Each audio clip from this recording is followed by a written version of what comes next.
Hello friends. तो हम आज पढ़ेंगे एनसीईआरटी पॉलिटी का चैप्टर नंबर 3।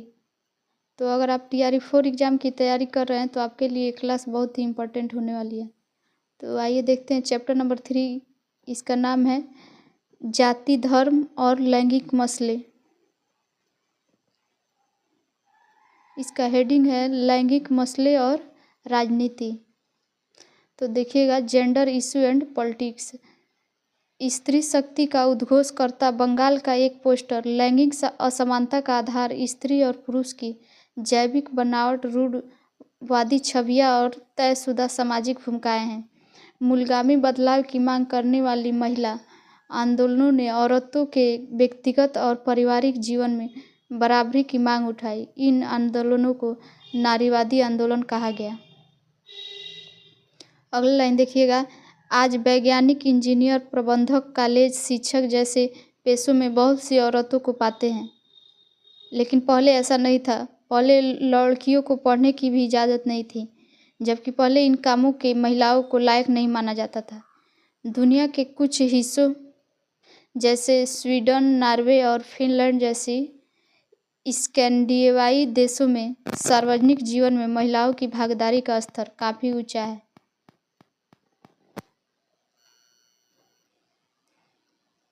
हमारे देश में कुछ सुधार हुआ, पर अभी भी पुरुषों से काफ़ी पीछे हैं। अगला लाइन देखिएगा, हमारा समाज अभी भी पितृप्रधान है, यानी समाज पर पुरुषों का ही वर्चस्व है। अभी भी औरतों के साथ भेदभाव होता है। पुरुष साक्षरता दर अब 84% है और महिला का साक्षरता दर 72% है। अगला लाइन देखिएगा, भारत में औसतन एक स्त्री एक पुरुष की तुलना में रोजाना 1 घंटा ज़्यादा काम करती है। फिर भी समाज को लगता है कि महिलाएं पुरुषों से पीछे हैं।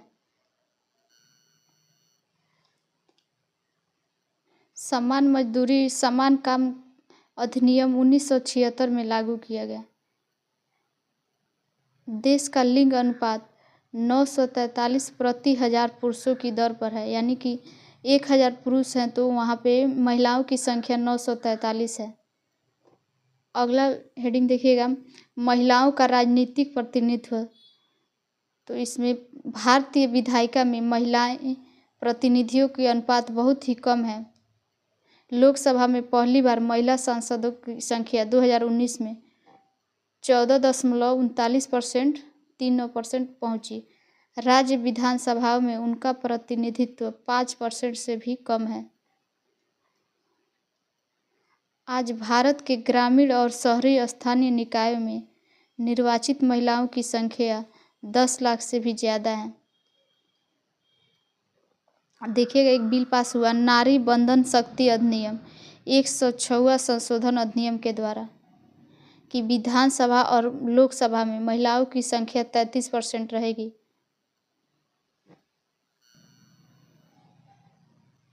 अगला टॉपिक देखिएगा, धर्म, सांप्रदायिक और राजनीति। सांप्रदायिकता के बारे में देखिएगा, गांधी जी ने क्या कहा था, धर्म को कभी भी राजनीति से अलग नहीं किया जा सकता।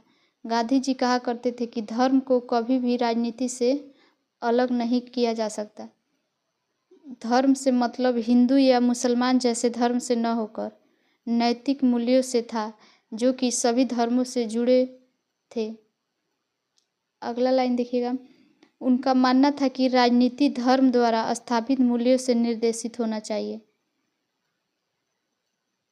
अपने देश के मानव अधिकार समूहों का कहना कि हम इस देश में सांप्रदायिक दंगों में मरने वाले ज़्यादातर लोगों की संख्या अल्पसंख्यक समुदाय के हैं।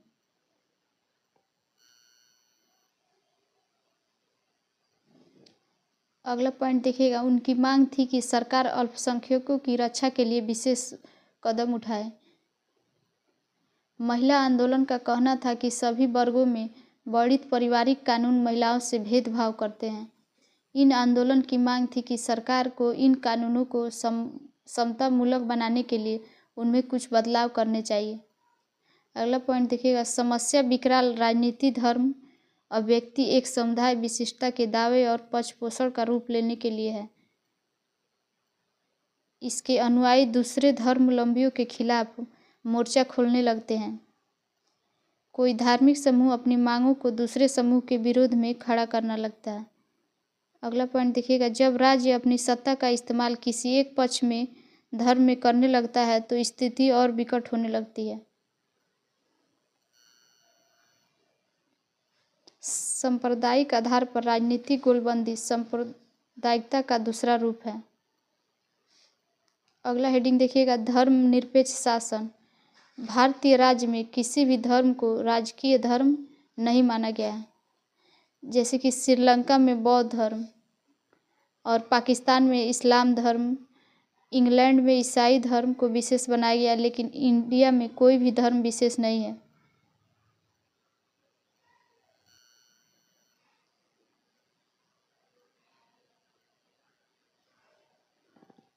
जाति और राजनीति नेक्स्ट टॉपिक है, देखिएगा। जाति और राजनीति में सकारात्मक और नकारात्मक दोनों ही पक्ष हैं। जातिगत असमानताएं, लिंग और धर्म पर आधारित विभाजन तो दुनिया भर में है, पर जाति पर आधारित विभाजन सिर्फ भारतीय समाज में ही देखने को मिलता है। जाति व्यवस्था इसका एक अतिवादी और अस्थायी रूप है। बेटी रोटी और शादी प्लस खान पान का संबंध होता है। आज भी शादी में लोग दूसरी जाति में नहीं करते हैं।